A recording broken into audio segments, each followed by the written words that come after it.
also to highlight the mutual benefits that create the two countries in terms of commerce, trade, social and cultural development, and also the development of the shipping industry.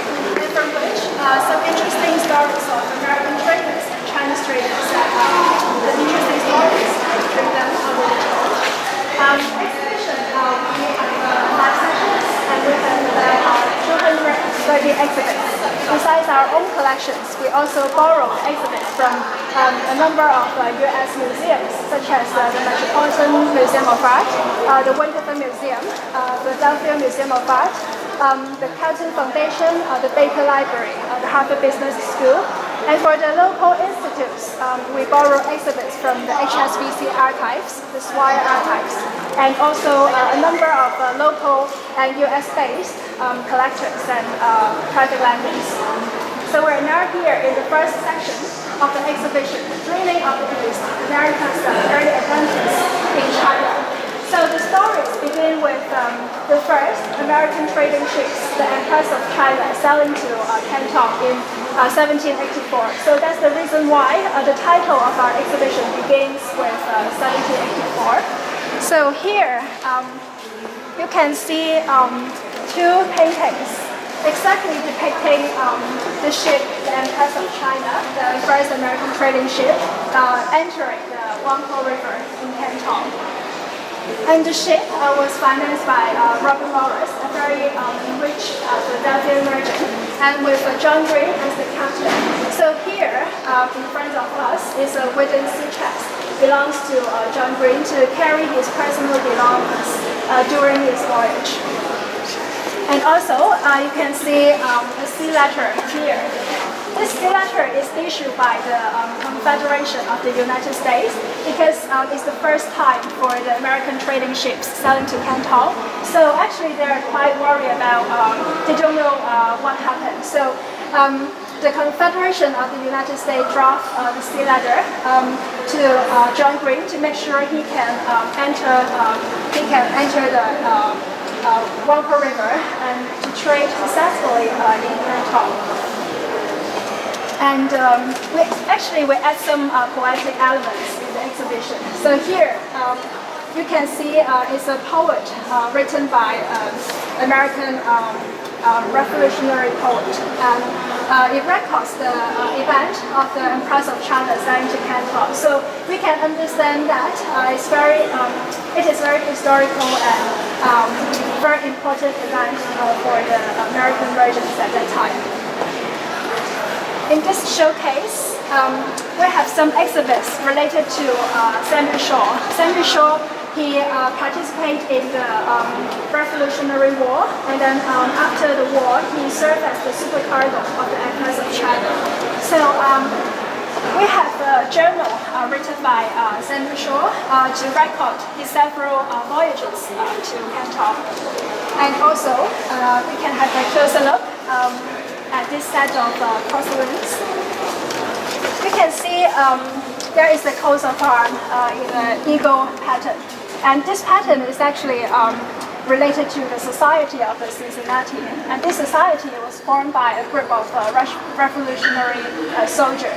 And Samuel Shaw, as mentioned, he also served in the Revolutionary War, and also he served as the secretary of the society. So you can see the initial SS underneath the coat of arms. So SS exactly stands for Samuel Shaw. He ordered this set of tea set when he sailed to Canton for trade. And because the first voyage, the Empress of China, the American merchants, they earned a big profit from the first voyage. So afterwards, that facilitated more and more American trading ships sailing to Canton for trade. So here you can see we have a letter with the name, the signature, Robert Morris. Robert Morris, he's a famous Philadelphia merchant. He financed the Empress of China, as we just mentioned, and he also financed other American trading ships, such as aliens. So in this letter, we can see he mentioned something like he ordering ginseng to trade with China. So you can see the word ginseng here. Ginseng, fir, cottons, silver. These are very popular objects, commodities that the American traders they brought to Canton, they brought to China to exchange of Chinese commodities such as porcelains, tea, silk, and other export artifacts.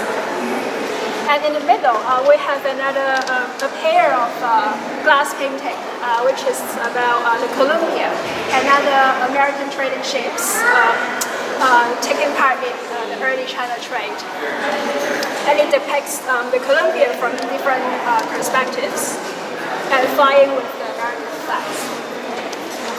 And for that painting, it's quite interesting hour actually because it depicts people they hunting, they acquire fur from sea in the west coast of the United States. So actually it highlights the very great high demand of fur in the China trade at the time. And here we have a map showing the trading route of the Empress of China. They depart from New York here and then sailing through the Cape Town, Cape of Good Hope, and then go up to Macau, Guangzhou, and Canton.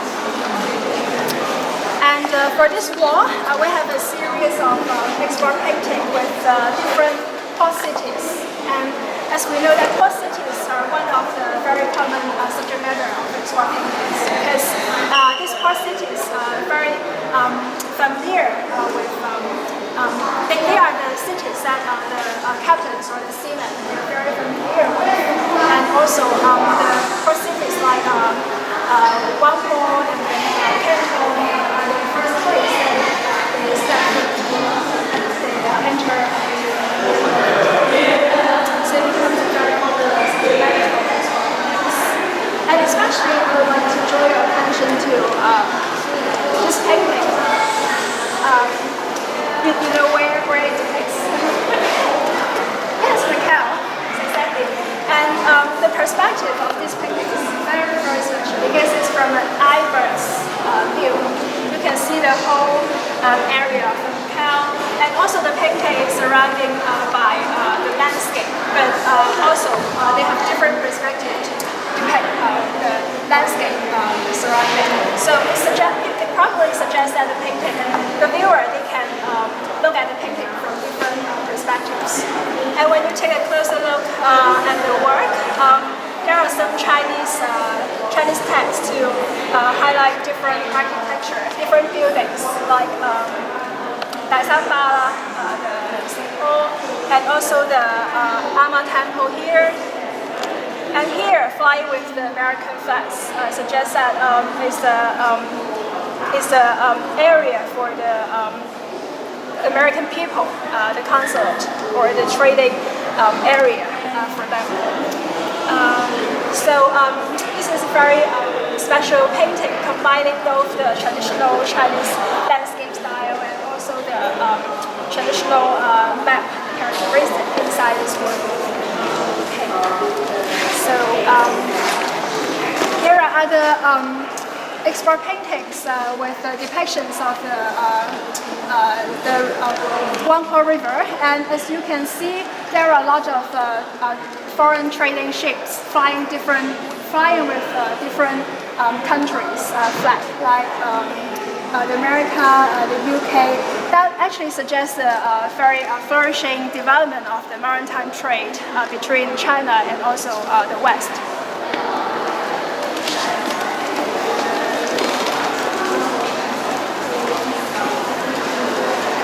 So here in this corner, we try to trace back a little bit to the historical background of why there are the first American trading ship coming to China. So we know that America had been the colonial of Britain.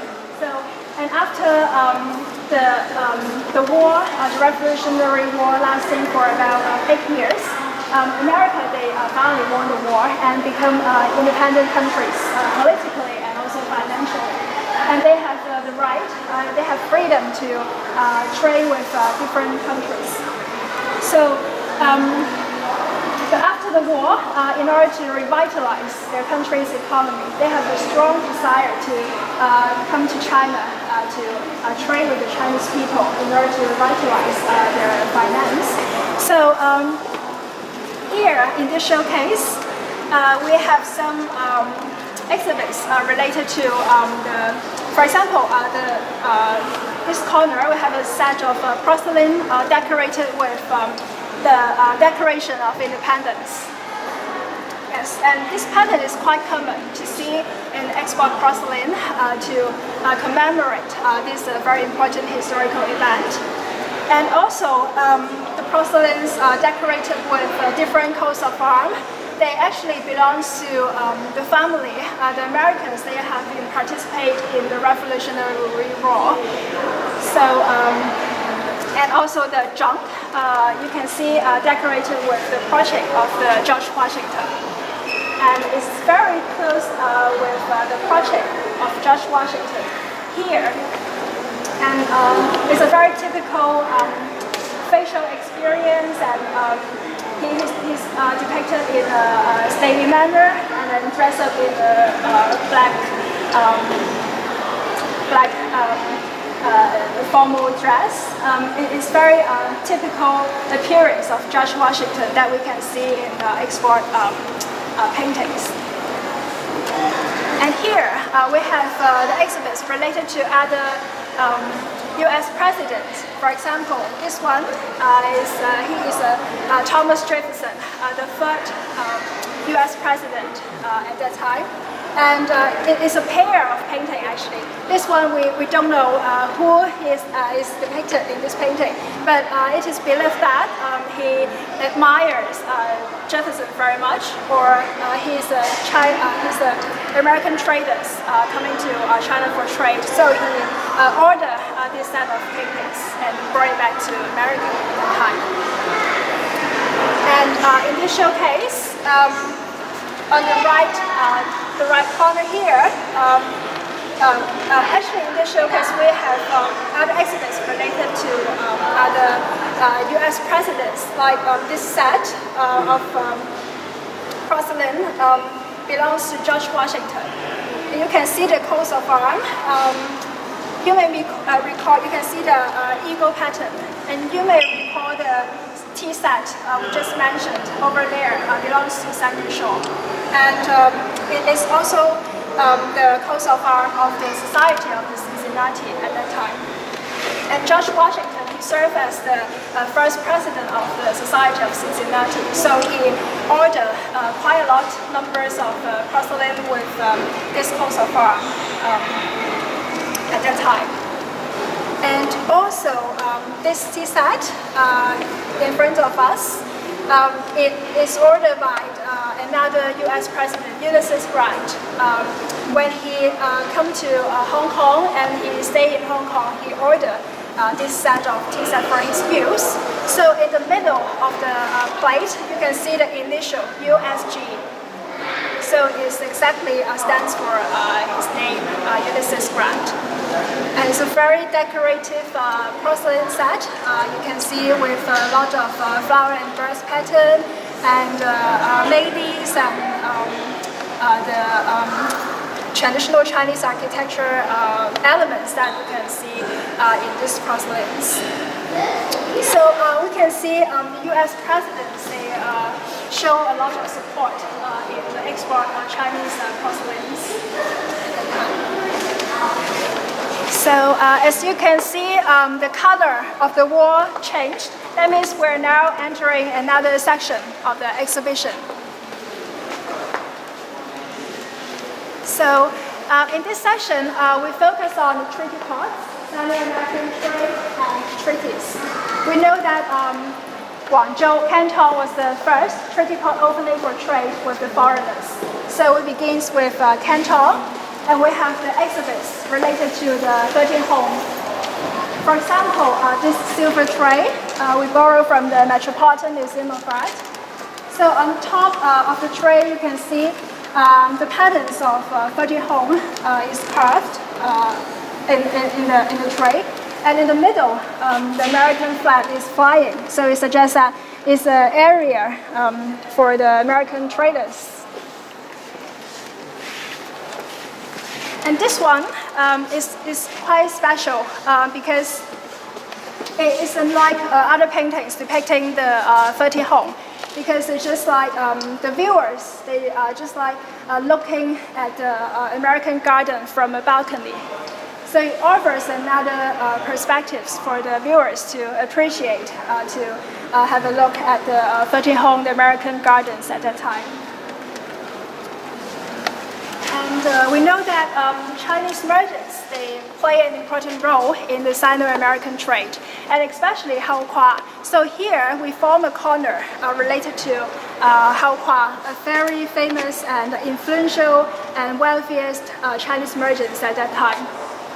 And here we have two portraits of Haokua himself, and he's depicted in a very typical appearance that we know Haokua like. He's depicted in a very slim body, and then with a hollow on his cheek, and some bird. And he's dressed up in an official gown to highlight his official status and official title. And we have also have one official gown, which is believed to be attributed to Haokua himself. And you can see the structure of the official gown at that time is divided into three different layers. The inner one is like a vest, and then covered with two long sleeves dressing, and then embroidered with a lot of different traditional Chinese motifs like the dragon and cloud, birds, and some auspicious patterns and motifs.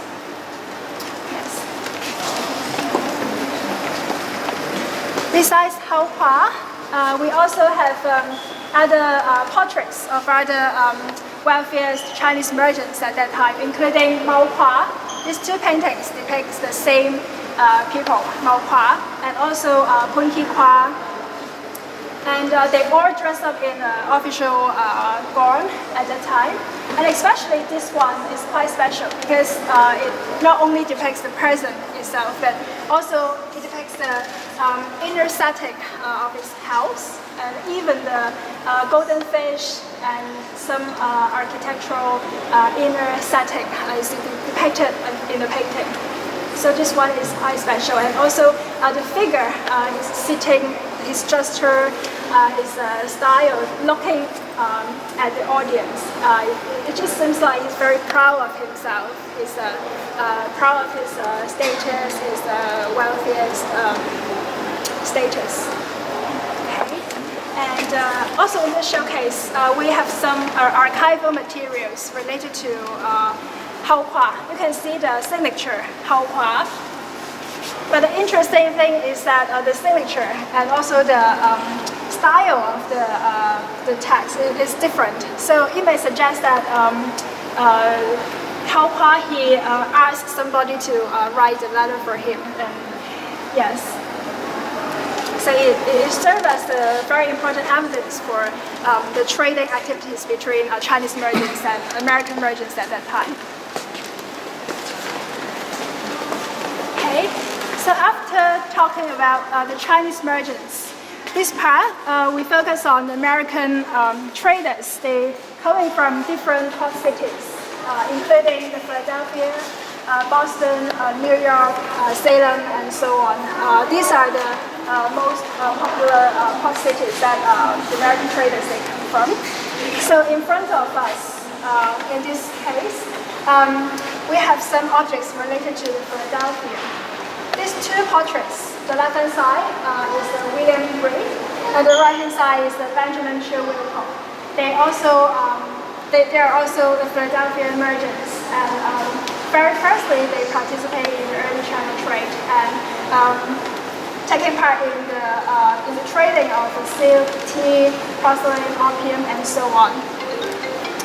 And we have a set of porcelain with some simple patterns, and it belongs to another Philadelphia merchant named Samuel Howard.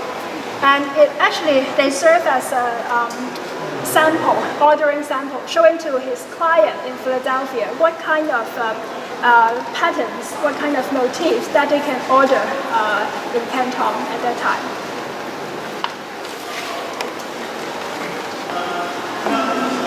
And in this corner, we have, it's related to another Philadelphia merchant called Stephen Gerard. Stephen Gerard, he is also a pioneer participating in the China trade, and he earned a big profits. He earned a lot of money when he came to China for trade. So when he get back to Philadelphia, he set up the first private bank in Philadelphia. So here we have a print work showing his private bank at that time. And this iron box it also belongs to his private bank to carry perhaps money or some important documents of his bank, and with lock to make sure the safety of the belongings inside. Okay, so shall we move to over there? Just a promotion. After the guided tour, we will have a talk given by Dr. John Wong. So you're highly recommended and welcome to join the talk after the guided tour at 4 p.m. Yes.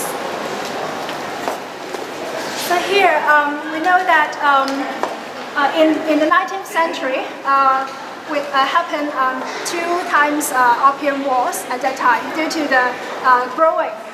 The series of the opium trade at that time. So there is an outbreak of the opium war. For the Americans' attitude towards opium trade, as mentioned before, some they did take part in opium trade because due to the very big profits, they can earn a lot of money through opium trade. But some of them, they reject to participate in the opium trade, such as the American firms like the Wetmore and Co. and also the Oliphant and Co.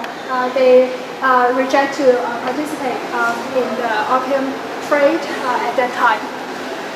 And so here we have some portraits of Chinese figure like Qi Ying and Lin Zexu. They are all related to the opium wars at that time.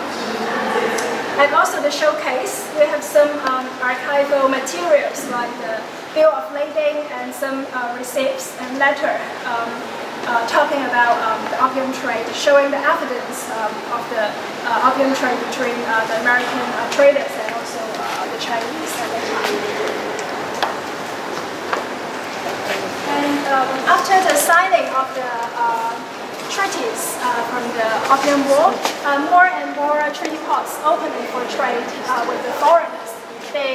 Their trading activities not only limit in Canton but also in Shanghai, Liaoning, and Fuzhou, and of course Hong Kong.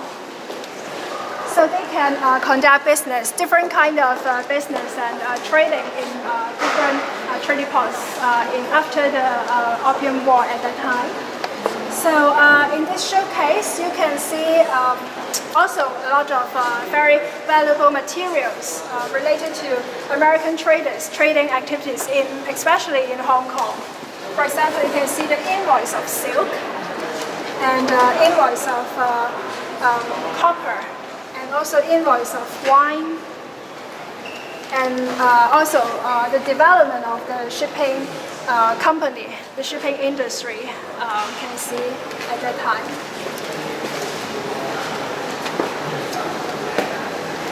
So we're now entering the third section of our exhibition, speeding up the trade, papers and steamer. We'll focus more on the industrialization of shipbuilding and also the development of the shipping industry, shipping technologies, nautical instruments at that time. So shall we move a little bit to here?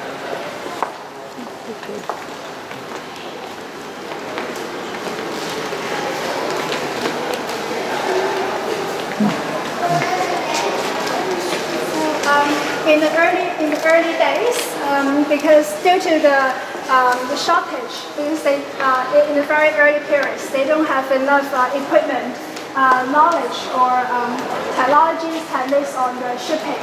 So there are a lot of accidents during the voyage when they come across like typhoon, storming, and when they come across with the pirates. So a lot of accidents happen. So in order to ensure to make the voyage more safety and shorten the distance between America and China, the Americans, they try to develop their shipping industry and also their shipbuilding. So in the 19th century, clippers and steamers invented, and they were widely used in not only trade but also widely used in the trading activities at that time. So in this showcase, you can see some line drawing of clippers at that time and some ship models. You can see the structure, the component of the clipper ships before they really make the real clippers. And for the porcelain bowl here, this one is quite special because we put this ship model and also the bowl together because you can see the patterns is decorated on the bowl, and above the models you can see a sentence saying that the strength and wealth of the nation, the strength and wealth of the nation. So it actually highlights the independence of their countries and also suggests the flourishing development of the shipping industry of U.S. at that time. And over. Do you know the origin of the word clipper? The original. The origin of the word clipper. Original word. The origin of the word itself. You know?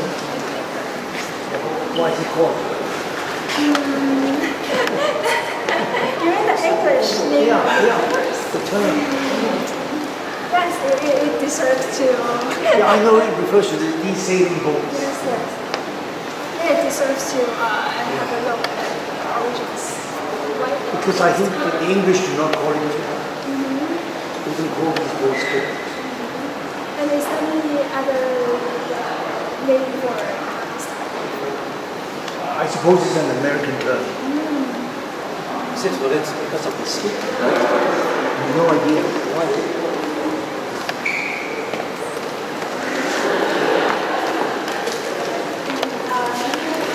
So it's about steamer in this corner. In the mid-19th century, when the first American steamer came to China, and the motif of steamers began as a very common patterns in the Chinese export commodities and artifacts at that time. So, for example, these two silk embroidered artworks, you can see it's decorated with the steamer's patterns, and together with the traditional Chinese landscape and then the golden architecture. So they're very typical artifacts showing the combination between the East and the West. And this West, also the same, very typical works showing the cultural exchange and cultural interaction between the East and West at that time. And the steamers not only show in the silk but also in the porcelain plate as well.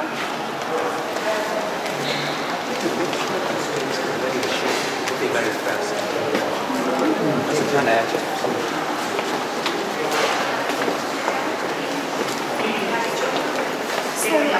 Here is the section 4 of our exhibition, which is about the collection and exhibition of Chinese export artifacts in U.S. at the time. Because in the 19th century, the international exposition served as a very good platform for different countries to promote their commodities. And Chinese objects as well, such as porcelain, consulate, silk, they also displayed in this international exposition and also were highly appreciated by the Americans and also the European people as well. So this one, our collection, is also believed to be displayed in one of the American international expositions at that time.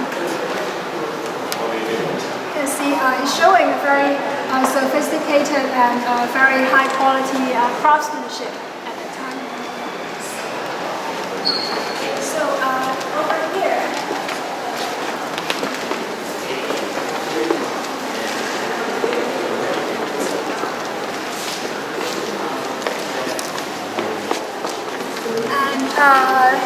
we have another objects also related to the international exposition. For example, this framed silk board.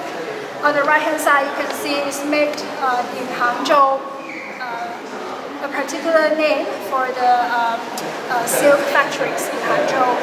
And it's about the view of an international exposition in San Francisco in the 20th century. Yes. And also some exhibits displayed in the international expositions in America at that time. Okay, so over there, and they purchase a lot of Chinese export commodities, and to decorate their house as their daily use. So in this corner, we found export Chinese furniture corner here. And you can see in terms of the shape, they're very Western style in terms of the shape, the form, but in terms of the decorations, you can see it reveals a strong Oriental, strong Chinese elements. For example, the patterns like the flower and birds, and also the ladies, 仕女, and the pagoda, the architecture styles that decorated on the Chinese export furnitures, showing the combination between the East and West. And the Americans and the European people, they have a strong desire for the Oriental taste at the time. Very beautiful pieces. Because it is believed that the embroidered silk fabric was made in China and then was sent to the European country or the America to make the whole umbrella. It's a very luxurious work because you can see foreign ladies, she carried this umbrella going to a banquet. So now we're in the last section of our exhibition, which is about building a common American Chinese China, trying to focus more on the life, the cultural and religious perspectives. So we know that Macau was the first place for the foreigners settle down and they come to China. It's the first area for them to set up the whole and to build up their community. Here we have a pair of paintings showing the residents of famous American merchants called Benjamin Kingsman. This is house in Macau. So it depicts his residence from two different perspectives. The left-hand side, you can see from his balcony looking into the field. You can see the people reading. Also use the colors to build the scene. So it's showing a very landscape view. And another painting is this house from another perspective, from outside looking inside his house. So you can see the architectural style of this house with a flat roof and yellow and white paint. And this kind of Western styles can still observe nowadays in Macau. Here, we have the export extension chair. the bottom part of the chair is mounted with 4 wheels. So it actually you can pull it out and you can also close it. And it's very welcome by the foreigners at that time because it's made with bamboo and wood. So when there's summertime, it helps to cool down.